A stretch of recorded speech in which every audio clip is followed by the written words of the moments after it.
Greetings and welcome to your energy reading for the day. I am Cat Morgan and I welcome you to Cat's Corner. Welcome to this video, welcome to this channel, and welcome to this space. This is a timeless reading for the collective, so whenever and however you come across this message, it's the right time for you to be getting it. And we've been going through the Cat Mythos Magick Oracle deck, pulling one random card for every one of these readings, and then supplementing that with 3 cards from the Are Pawsome motivational deck. So let's go ahead and get right into it. What is the energy reading that we've got for the day today? Okay, all right. We have card number 29, Polydactyl. And we recognize immediately who this person is. That is Ernest Hemingway. Busy writing there. He is letting his creative energy just flow. He's just flowing. We've been talking about the idea of ease and flow, the way to go. And look at this kitty. She's just like, you know, he doesn't need this space right now, so I'm just going to be comfortable right here. Being comfortable in our own skin. Immediately, the first thing I got from this card was just a sense of ease, a sense of comfort. They're both very comfortable where they are right now doing what they're doing. And that is literally all that we've been talking about, well, on this channel entirely, as well as with this deck in particular. Really, all of the playlists on this channel, except for the one with the book.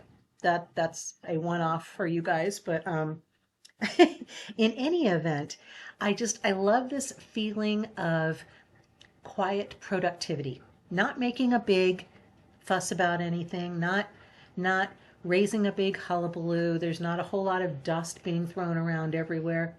Just very quiet flow. Ease and flow.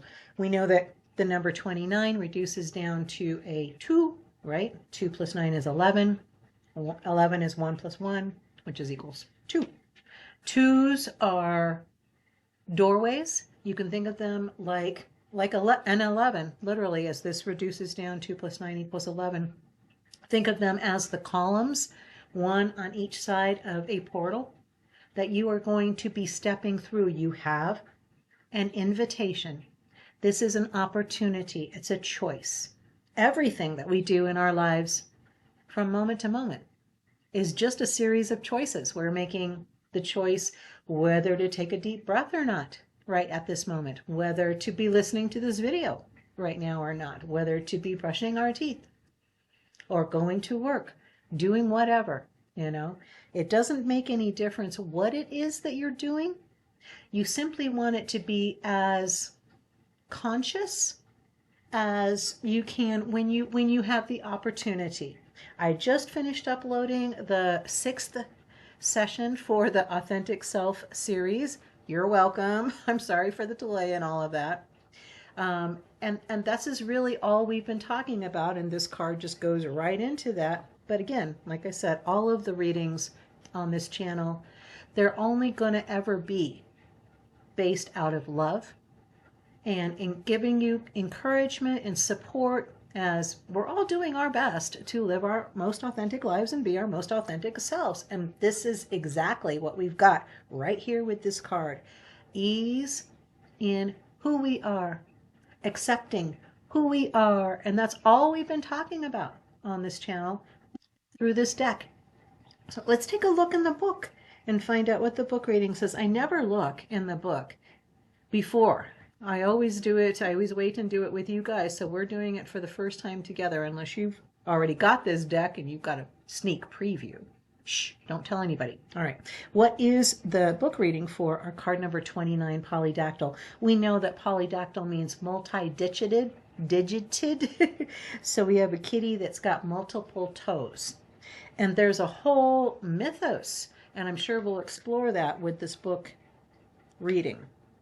But you can do further research on that, or you may already know about that. You may already have a polydactyl kitty or a polydactyl, I don't know. Do puppies come polydactyl? I don't know. Feel free to add any comments that you like. Anytime you like, subscribe, comment, share on any of the videos here on this channel any videos, anywhere, you are not only kind of bumping the algorithm to help other people find the videos and find the channel, but you're also connecting energetically with the message that's being relayed, with the information that's being discerned and disseminated for you. So when you click on like, you're connecting literally with that electronically, energetically. So the book reading, sure-footedness. Okay, yes. Go with gusto. Grab all the good things around you and enjoy to excess. Embrace competition. Laugh loudly and smile often.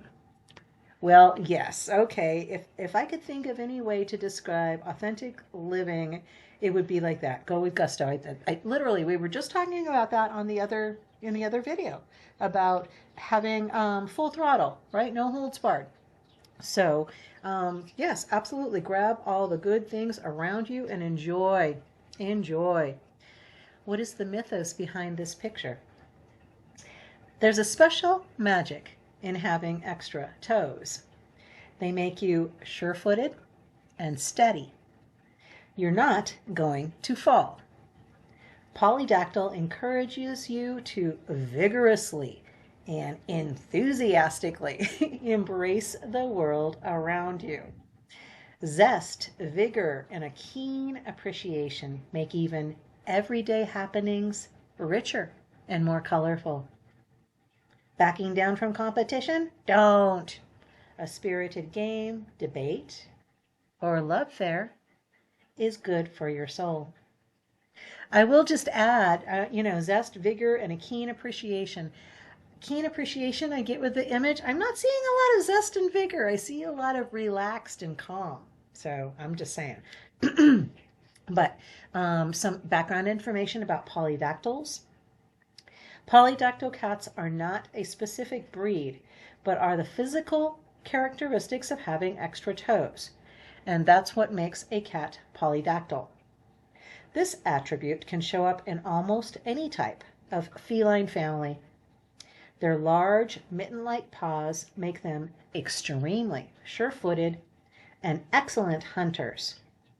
Sometimes referred to as Hemingway cats, author Ernest Hemingway had devoted affection for these animals. Yes, and also that how much it ties in with the sixth chakra intuition that we just explored in the other video that was uploaded just a minute ago.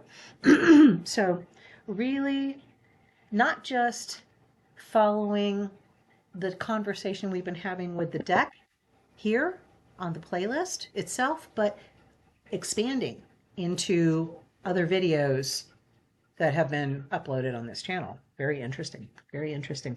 What are the 3 cards that we pulled from the Are Pawsome motivational deck? We are not putting the Cat Mythos Magick Oracle deck. Those cards don't go back into the deck for circulation, but the Are Pawsome cards do. So periodically we get repeats on the Are Pawsomes.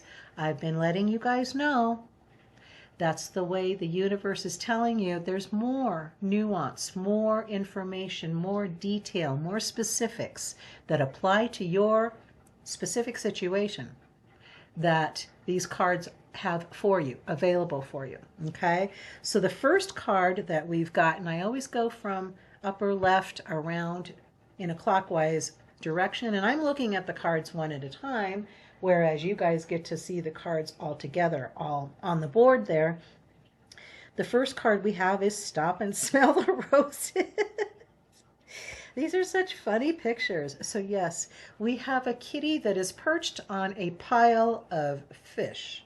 I don't think they smell all that great. But he's holding a rose, and he's paying attention to the rose. The first thing I think of when I see this is I'm thinking how often we are talking on this channel specifically that we're not ignoring that things are not going well. We're not ignoring that there's some kind of emergency, catastrophe, crisis, whatever in our environment that we're dealing with at the moment. Okay, that's not what this picture is saying. What this picture is saying, it reminds me of the old story. It was a funny story. An old donkey fell in a hole and the farmer couldn't get him out. So he figured the best and easiest thing to do, rather than just leaving the donkey in the hole to die slowly, was to bury him alive. So he starts shoveling dirt in on the donkey. Well, the donkey's like, don't put that stuff on me. And he's shaking it off and he's shaking it off and he's stamping his feet around. And as he's doing this, the surface that he's standing on is slowly but surely rising up. He keeps adding more dirt. The farmer's adding more dirt and he's watching, and now he's doing it on purpose. Now he sees what the donkey is doing, and now they got a team thing going. This is universe and you. You may have gotten yourself in a big old hole. You may be sitting on a pile of stinky fish. That doesn't mean that that isn't your reality, but it doesn't mean you have to be paying attention to that. You could be sitting there looking at all of that dirt being piled up on you and just let it drown you. You can be looking at that pile of fish, stinky, smelly, and paying attention to how that smells. Or you can use it as a perch to reach up and pluck that beautiful rose. I don't recommend always plucking roses, but sometimes you need to bring them down a little bit closer to you so that you can give them a good sensory experience for you. Okay? Stop and smell the roses. Your body is a temple, honey. You've been battering yourself against that wall. This is your invitation again to stop, take a moment to take care of yourself. Drink some water. Close your eyes for a minute. Take a deep breath. Take a couple deep breaths. We normally breathe very shallowly from our chest cavities. Our shoulders are up around our ears. Our jaws and our fists are clenched. Our brows are furrowed. We got all sorts of stuff going on. Your body is saying, help. Stop and listen to me for a minute. Learn to rest. Not too quick. I'm not kidding. I pull these cards randomly and they get shuffled back into the deck and pulled randomly every time for these readings. And it still surprises me every time how these keep coming up. The same cards. I don't know that we've had the first one before, but the second one I remember, and the third one also. Learn to rest, not to quit. What are the backs of the cards? What detail are we getting? And again, I'm looking at these one at a time. So with stop and smell the roses, we have gratitude turns what we have into enough. You don't know what you have until it's gone. Just like that pile of gold coins that's been sitting there all this time. Sure, it might be a bit dusty, but it's still gold, damn it. So take a moment today to appreciate the good things in your life. What are you looking at? What are you paying attention to? Because you never know when you might lose them. That rose will fade in time. That's the cycle of nature. That's the cycle of life. It's the cycle of our reality. We have these opportunities. They come up all the time. But if we don't take the opportunity to smell those roses, they will pass us by. Your body is your temple. Listen to your body. It knows what it needs. Your body speaks volumes. Acne, headaches, or feeling cold. These aren't silent cries. They are your body's SOS. Listen, understand, and prioritize your well-being, because if you're not taking care of yourself, you're never going to be able to get to where you want to go. Be grateful for what you've got. Listen to your body. Be grateful for your body. Geez. When was the last time you said thank you to your fingers for all of the help that they give you all day long without a single thought? You know, they're punching away at little letters on your cell phone or typing away on the keyboard on your computer, your laptop. They're picking up your food so you can eat. They're picking up your glass so you can drink. They're picking up your clothes so you can dress. They're holding the steering wheel so you can drive. Imagine what your life would be like without your fingers. Learn to rest, not quit. A grounding exercise. I love this. It's one of my favorite things to do. Name 5 things you can see around you. Just look around you right now and pick 5 things that you can see around you. Now, what are 4 things that you can hear? You can hear my voice. Maybe you can hear traffic. You can hear a heater or air conditioner. Notice 3 things that you can touch. You can touch the chair that you're sitting on. You can touch your face. You can touch your cup. Now sniff, sniff. Recognize 2 things that you can smell. It might just be the air smelling like air. Do you have coffee? Can you smell your coffee? Do you have some toast? Can you smell your toast? Can you smell dinner from last night? Now, take a slow, deep breath. 5, 4, 3, 2, 1, baby. Take a moment, learn to rest, not quit. Listen to your body. It knows what it needs. Be grateful for everything you've got. If you're not being grateful, you will lose it. So, Polydactyl is telling you, attach all of the energy that you have available to you and attack your life with all the passion, all the gusto, all of the joy, all of the love that you have available to you. And how much do you have available to you? Well, yes, that would be infinite. So don't ever limit yourself on what you think you are capable of. You are capable of way more. All right? Stop thinking in those little boxes that you have. Yes, they're comfortable, but it's time to be uncomfortable. It's time to get comfortable with not being comfortable, of stretching those boundaries, of exploring opportunities that you've considered but maybe never done. Go skydiving, go scuba diving, go do something that you've been wanting to do forever. Follow your passion, all right? I love you. Have the most amazing, fantastic day. You are awesome. I love you. Namaste and ciao for now.